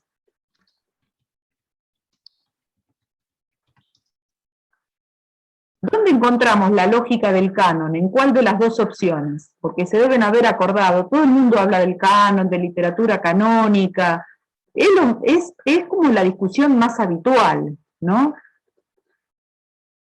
Y es la lista más habitual, ¿no? ¿Cuál será la noción que más, por dónde le sonó más lo de canon? ¿Por cuál de las dos opciones? ¿El Moloch o el tejido? ¿En la que liquida, profe? ¿En la que liquida víctimas? Sí, ¿no? ¿Qué pasa con ese descarte, la selección tan absoluta que todo lo demás es descarte, ¿no? El canon sería justamente esa lista que implica un enorme descarte, ¿no? Y bueno, y una forma también de entender, bueno, si leemos los autores canónicos, ya vamos a estar trabajando sobre la literatura argentina. Listo, ¿no? Entonces ya estamos tranquilos. Ahí está el canon, tiene un enorme respaldo de autoridades el canon, ¿no? Porque hay un enorme consenso, todos están de acuerdo en que Borges, todos están de acuerdo, obviamente, en que Art, etcétera, etcétera, ¿no? Pero, ¿y lo otro? ¿qué otra idea de literatura nos da? En lugar de selección, un momento en el que nos imaginemos que todavía el descarte no está, ¿no? En el que ese autor menor y desconocido tal vez era el compañero de tertulia de Roberto Arlt, o era el que estaba compartiendo las noches en el bar que paraban los autores, o bueno. Y tal vez buena parte de estas cosas se escribieron al unísono o en diálogo, ¿no? En este caso, bueno, Gramuglio está diciendo, la literatura argentina no es un canon, es un sistema literario. O sea, en el sistema literario están todos los textos. Cada uno ocupará un lugar, ¿no? Un lugar menor, un lugar periférico, ¿no? Un lugar marginal y un lugar central, ¿no? Esto es un poco lo del tejido vivo, ¿no? Que es una imagen muy linda que tiene Gramuglio, ¿no? En algún momento todos esos autores y esos textos eran un tejido vivo. Después, obviamente, el proceso, ¿no? de la historización de esos textos generó ese descarte, pero una manera válida de pensarlo es, bueno, una vez fueron una trama, ¿no? O sea, vivieron juntos y convivieron en un sistema literario, ¿no? Que es una noción que se pelea un poco con la de canon, ¿no? Sí, Dolores, sí. Lo que me parece que acá no se problematiza, y que por ahí, justamente porque está muy vinculado a la idea de canon, pero que es interesante, es la idea absolutamente subjetiva, pero real, de la calidad de las obras. O sea, cuánto hay de selección de la crítica, de este campo literario, y cuánto esas obras caen al olvido por su propio peso, digamos, o por su falta de peso. Me parece que eso es algo que se volvió como políticamente incorrecto plantear, y que también es un criterio que habría que tener en cuenta. Lo que pasa es que no sé mucho con qué variables, digamos, cuáles serían las válidas, porque uno, como digo, estoy pensando además todo el tiempo en Harold Bloom, diciendo, no, claro, porque Shakespeare es perfecto, entonces, bueno, no, saliendo de eso, incorporar por ahí en la discusión eso de bueno, que por ahí hay escritores que son malos escritores y no hay mucho más. Incluso hay malos escritores, también es cierto, que por toda la otra parafernalia perduran, ¿no? No digo que no exista eso y que no sea muy influyente, pero bueno, hay escritores que, me parece, directamente de todos esos, probablemente habrá un alto porcentaje que cayeron en el olvido porque eran malos. Sí, sí, por supuesto. Me parece que en las conjeturas que hace Gramuglio de esos libros se indica como una especie de cursilería, o sea, se sugiere que esos libros deben haber sido como mínimo cursis, ¿no? Sí, es interesante porque cuestionar el canon también implica cuestionar como ciertas estéticas que se han privilegiado, ¿no? Y cierta operación de depuración, o sea, Shakespeare debía compartir muchos más rasgos con otros escritores y se transforma en un individuo genial de repente, ¿no? Eso es lo que en una de esas la perspectiva sociológica te dice, bueno, paremos de pensar en individualidades, hay una trama de relaciones. Y bueno, ya debía escribir cosas más potentes que otro, ¿no? Pero al mismo tiempo, bueno, el caso Soysah Reilly le va bárbaro para pensar esto, ¿no? Para Arlt, Soysah Reilly era importantísimo y era un modelo, ¿no? O sea, para nosotros después no está en el estatuto de alta calidad, pero en la trama cumplió alguna función. O sea, aceitó el funcionamiento de una masa de textos, de las cuales después emergen algunos y otros no. No sé, Oscar. Sí, no, bueno, muy interesante lo que plantea Dolores, por supuesto, y da para hablar, pero un montón, ¿no? Dos o tres cositas, a ver si me acuerdo de todas. Voy de lo último a lo primero. El propio Arlt, que para nosotros hoy es indiscutible, murió en 1942, y hasta 1970 nadie le dio pelota. Nadie. Pero en 1970, Larra escribe una biografía de Arlt, Roberto Arlt el torturado, y Oscar Mazota al mismo tiempo escribe Sexo y Traición en Roberto Arlt. Y la gente digamos, del ambiente de la carrera de letras, digamos, vuelve su mirada hacia la obra de Arlt. ¿Pero qué hizo este tipo? A ver, o sea que, ojo con eso, porque Arlt también pudo haber sido uno de estos. Ahora, ¿por qué Arlt no era uno de estos?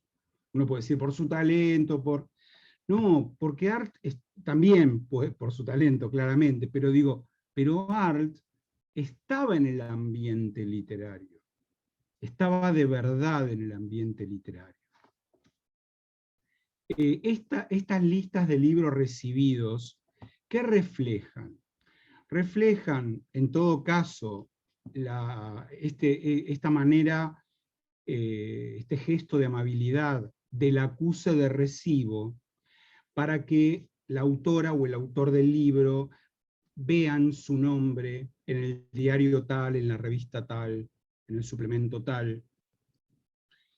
Pero el hecho de que aparezcan ahí implica que esas personas mandaron sus libros por correo o los llevaron a la puerta del diario de la revista, lo dejaron al portero, porque no conocían a nadie ahí adentro.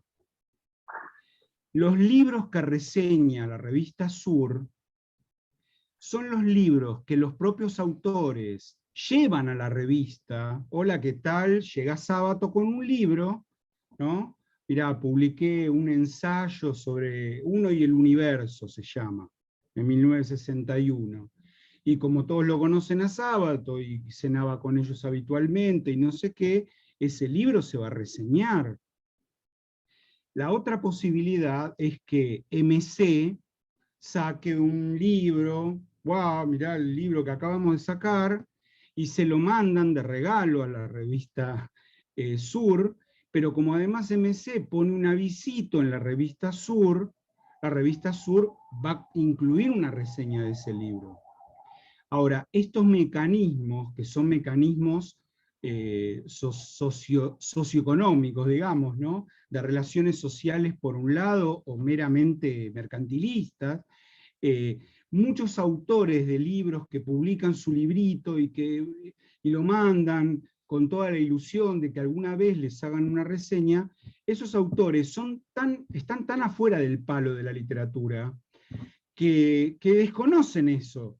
Entonces creen que efectivamente su libro, si alguien, primero que alguien lo va a leer, o sea, van a mandar al suplemento de cultura de la Nación un libro y que el tipo que recibe los libros lo va a leer.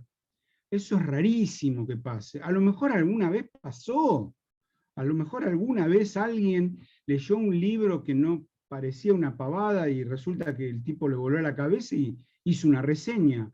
Pero la verdad es que las posibilidades de que eso sucediera eran mínimas. Hoy todavía son menores, mucho menores, ¿no? Perdón, eso. Y lo otro, el tema de la calidad, ¿no?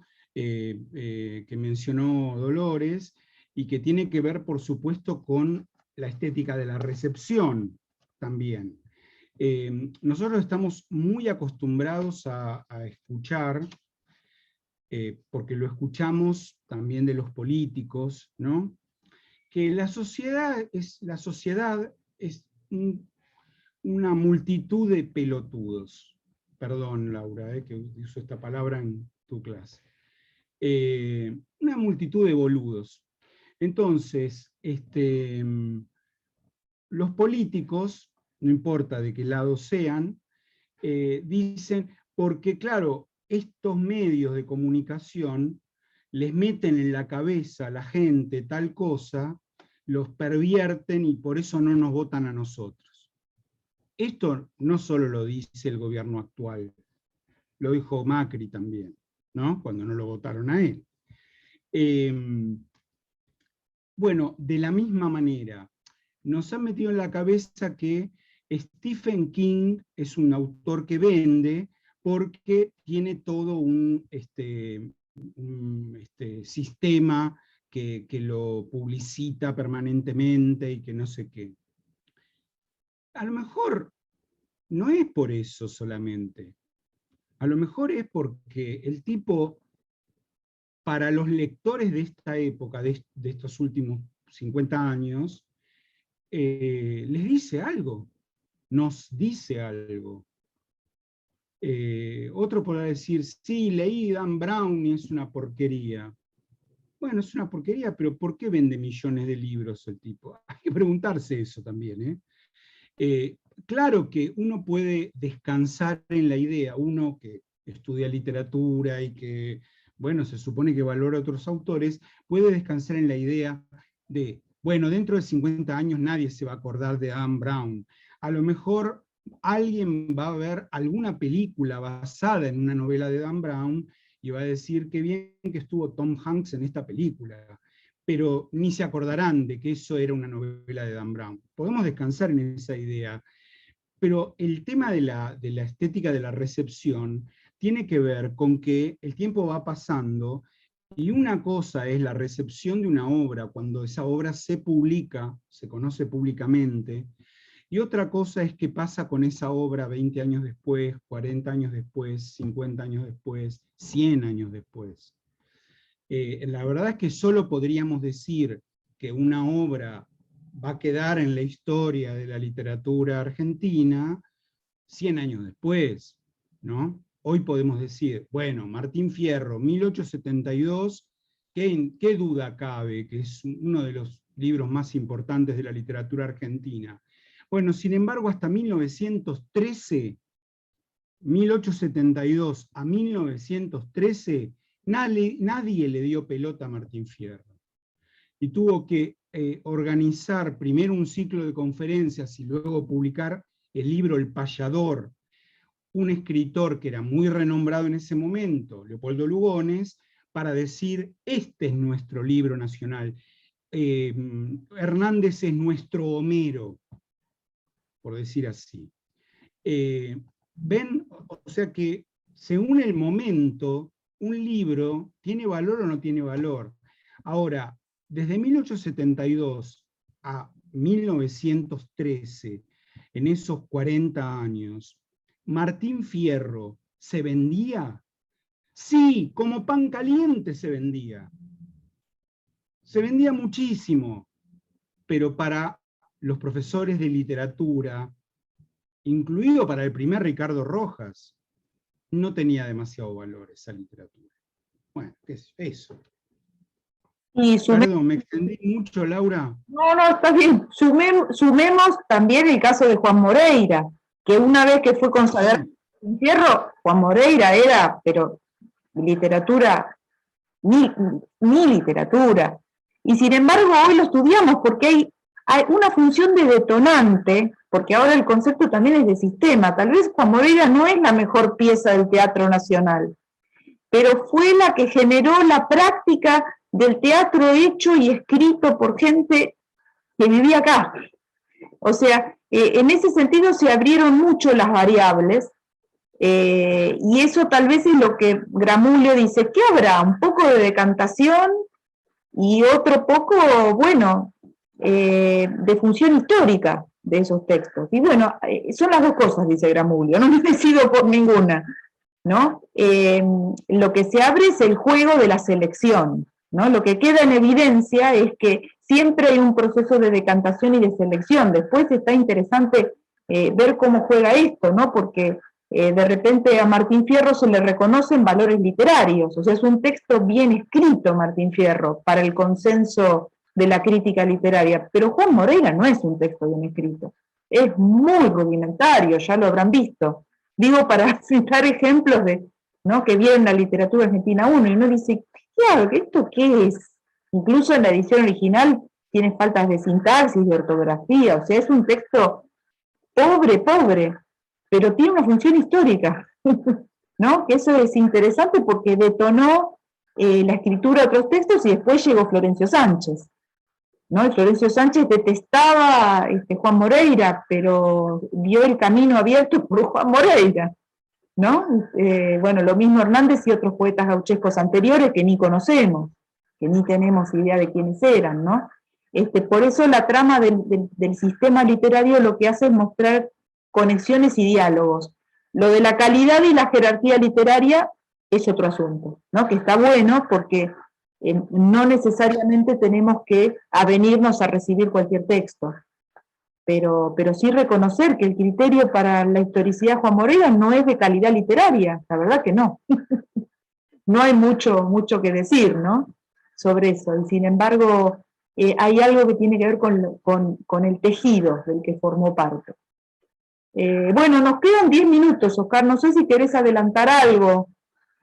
Sí, podría hablar de esto que vos anticipaste así, una cosa muy breve, de dónde viene esto de agarrar un año, sí, o sea, ¿qué antecedente hubo de agarrar un año?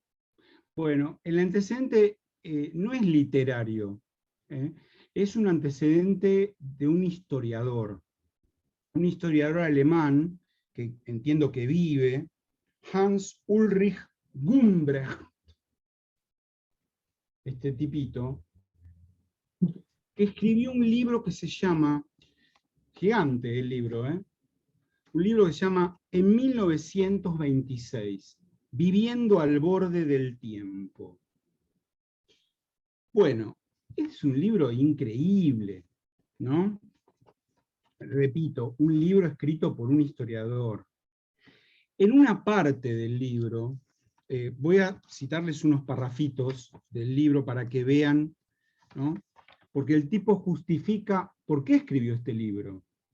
Pero no lo hace en un prólogo, lo hace en una parte del medio del libro, así como de la nada, y dice: en lo que respecta al año 1926, quisiera enfatizar que no cumple ni con el requerimiento clásico de ser un año umbral, ni anticipa ningún aniversario público por venir.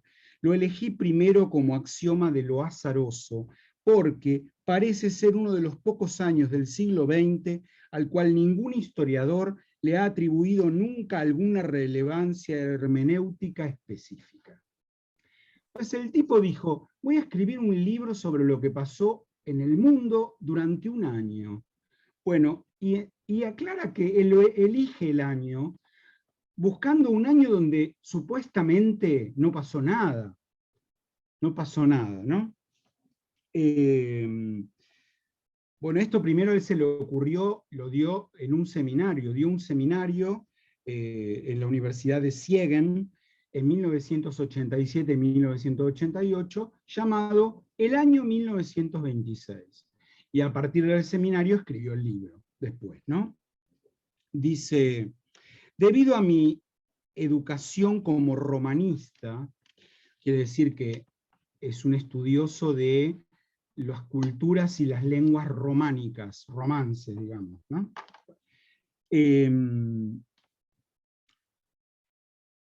Debido a mi educación como romanista, no empecé siquiera a interesarme por la historia de la cultura argentina hasta que visité Buenos Aires por primera vez. Esto lo marqué porque hablaba de la Argentina, ¿no? Pero si bien admito con entusiasmo que no hay ninguna relevancia general que pueda ser postulada para el año 26, espero y creo que la deliberada subjetividad de la elección no necesariamente tiene que impedir que este libro sea útil para lectores que estudian la década de los años 20.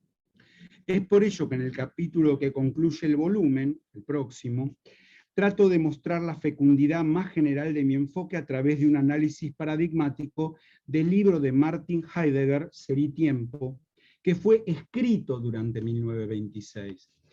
A él le pasó esto: Ser y Tiempo se publicó en 1927, pero él estaba muy interesado en hablar de ese libro como alemán y porque lo hizo Heidegger y fue la obra cúlmine de Heidegger. Y entonces lo incluye en el libro porque dice: bueno, 1926 es muy importante para Heidegger porque fue el año que escribió el libro, no, ni siquiera el que lo publicó, ¿no? Y más adelante agrega, ya no voy a leer mucho más, pero un poquito más. No hace diferencia si un texto fue, digamos, publicado por primera vez en 1926, si fue exitosamente reeditado, o si incluso sin una nueva edición se volvió un tema de amplia discusión durante tal año. Una vez que en un primer repertorio de materiales quede así establecido, uno puede incluir objetos que fueron producidos en 1926, pero que entraron a la esfera pública en una fecha posterior. Tales inclusiones tienen que confiar en la impresión de que los temas y preocupaciones de particular resonancia pública durante ese año tenían un impacto importante en los objetos a ser analizados. Bueno, es como una justificación de por qué elige lo de Heidegger, ¿no? Si yo les leo el índice, ¿no? El índice se llama Manual del Usuario, tiene una parte que se llama dispositivos. Leo algunos nombres de capitulitos.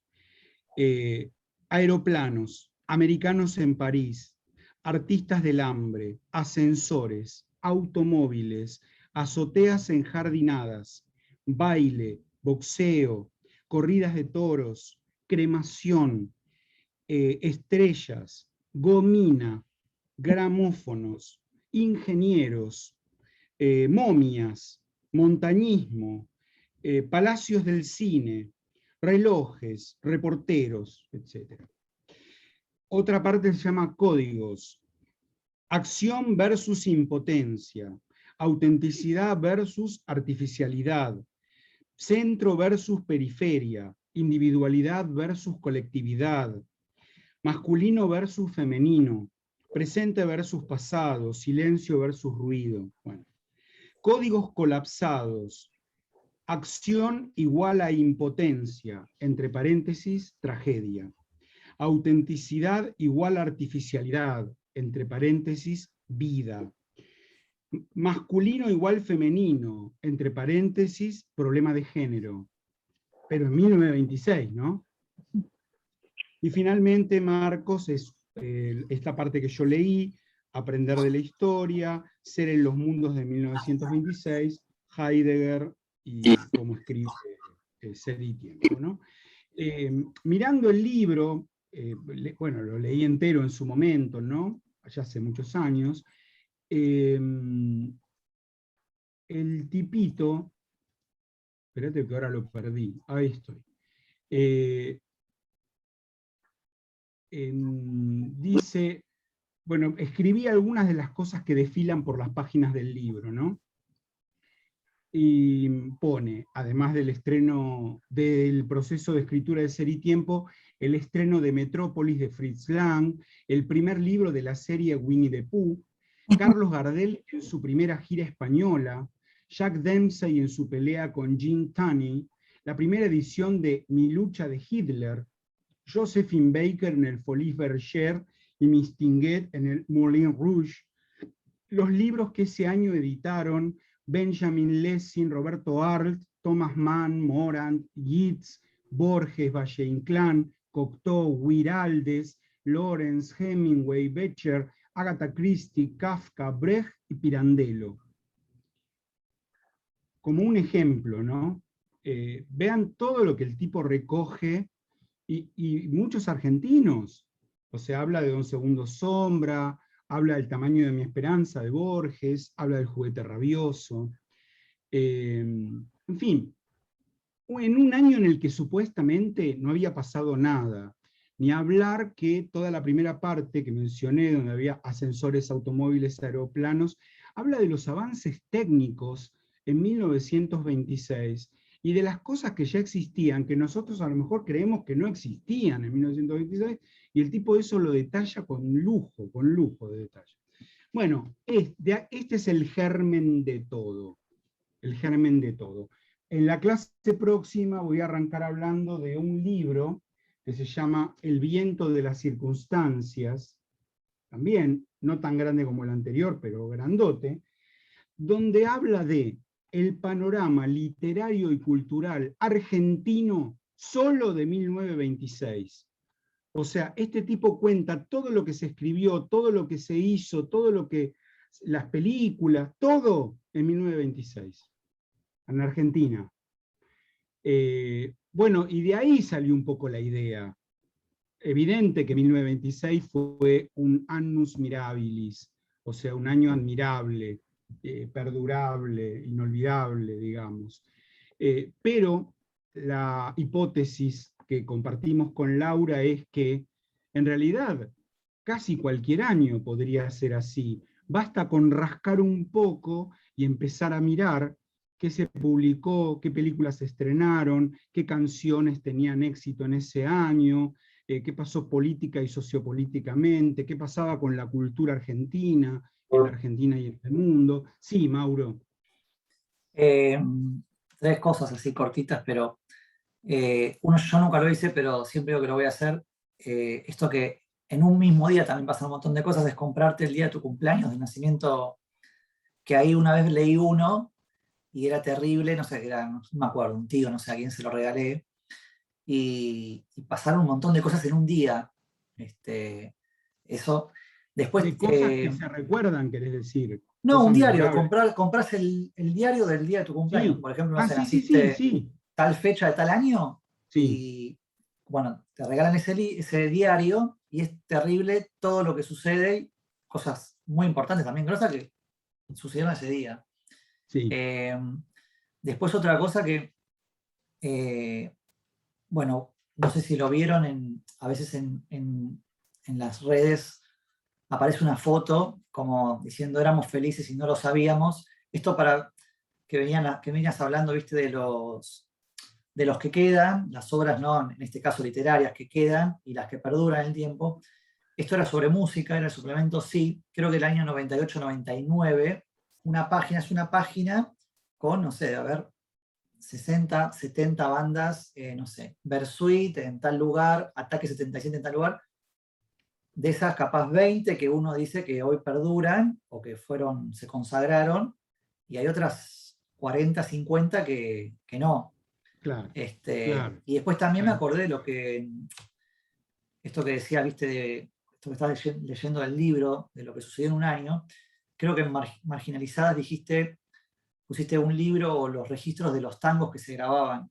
Creo que una vez contaste que en un año se habían grabado, pero no sé. 6.000. Bueno, Se habían publicado en partituras, 6.000. claro, creo que En era 1920 y pico. 1928. Bueno, seguro que ahí no conocemos capaz ni uno. Claro. Pero seguramente interactuaron con un montón que sí conocemos. A eso como que ahí me resonó esa Sí, cuestión. tal cual, tal cual. Eso no. Laura, te damos el cierre. Bueno, la idea era un poco sacar estos presupuestos, ¿no? Como todo el mundo habla del canon, pero ¿y qué hay? Bueno, si sacamos la lista de los libros eternos, hay eventos. O sea, fíjense que todos estos recuentos que se están poniendo como ejemplo, son eventos, porque si empezamos a mirar la historia como eventos y no solo como textos, ¿no? La historia literaria es otro el enfoque, ¿no? Todo tiene sentido porque es una trama de prácticas, de eventos, de cosas que pasaron, ¿no? Que después nosotros rescatemos el mejor texto escrito ese año es una cuestión que es inevitable. Pareciera que la decantación se produce, ¿no? Por los motivos que decía Dolores o porque hay algún arbitrario cultural que necesita, qué sé yo, un clásico nacional como Martín Fierro. Y bueno, que ahí manotearon lo que había en ese momento o por lo que fuere, ¿no? Pero bueno, era un poco el marco teórico como problematizado un poquito para entender por qué se organiza así el programa y que no es un programa de canon, pero es un programa donde, bueno, igual el canon entra, pero no entra solo y no entra como el criterio organizador, ¿no? Sino que un año siempre nos manda a hechos, cosas que pasaron, ¿no? Que es un poco la lista de cosas que Mauro leyó en investigaciones periodísticas, que hay varios libros que se dedican a una década, por ejemplo, que era la otra unidad de tiempo que manejábamos con Oscar. Hay muchos libros periodísticos que trabajan con una década o con un día, ¿no? Y bueno, y con lo que pasa en un día también está escrito el Ulises de Joyce. Son 600 páginas. Es un día, un pedacito en la vida de una persona, ¿no? Una cosa que me acordé recién. me acuerdo que de adolescente leía, había un libro de Clarín, que era el gran libro del siglo, Sí, era año por año, sí, y capaz eran 5 hojas, y año por año hacía los eventos históricos, tal y a cual. un costado decía todas las películas de ese año, todos, no sé, los libros, no todos, perdón, los más capaz, películas significativas, libros significativos, como, y es terrible, porque todos los años Sí. Bueno, es hay cosas re grosas. de lo exhaustivo de la lista, ¿no? Que decía Gramulio, ¿qué es la lista o la selección? Bueno, es un poco de cada cosa, ¿no? Bueno, era un poco para ponerle, bueno, un poquito de condimento, para que no estuviera todo tan listo y tan resuelto, ¿no? Es una tentativa. Así que bueno, y por eso es la idea de coleccionar, ¿no? Coleccionamos cosas que pasaron en ese año y bueno, y las juntamos, ¿no? Bueno, la próxima entonces vamos a arrancar con el programa, ¿sí? Por cómo Oscar nos anunció que va a trabajar, vamos a trabajar primero con la bibliografía que él sube al aula, y después hay tiempo para que ustedes consigan el juguete rabioso, entonces empezamos con la bibliografía que se sube al campus, y bueno, y después... Una pregunta con el tema de la bibliografía. ¿Cómo? ¿Se van a subir, digamos, semana a semana? ¿Hay manera de que se adelanten algunas bibliografías de clases para, por ejemplo, los que imprimimos en algún lugar específico toda la bibliografía o gran parte para... Mira, la vamos a subir por unidad, Mauro. Está bien. Yo voy a subir la de la unidad 1 en estos días. Está bien, está bien. La vamos a ir subiendo por unidad, con alguna anticipación siempre, ¿no? No, yo porque la mando como a imprimir a un lugar que es barato, porque leer de la compu... Bien. Pero bueno, por unidad está bien. Bien. Bien. Sí, sí, Bueno. Caudal, como para que encargues cosas que te las puedan resolver también, ¿no? Supongo que debe haber un paquete de páginas que te deben imprimir con un plazo, y si le pedís 10.000 ya no te lo van a hacer tan pronto. Bueno, entonces si no hay más dudas, ya sabemos que tenemos el campus con el aula de la materia y las reuniones Zoom con este enlace de hoy, todos los jueves a las 18. ¿Está bien? ¿Sí? Bueno, entonces nos despedimos hasta el próximo jueves, ¿sí? Bueno. Buena semana. Bueno, profe. Chau, que termine muy bien la semana. Bárbaro. Chau, chau.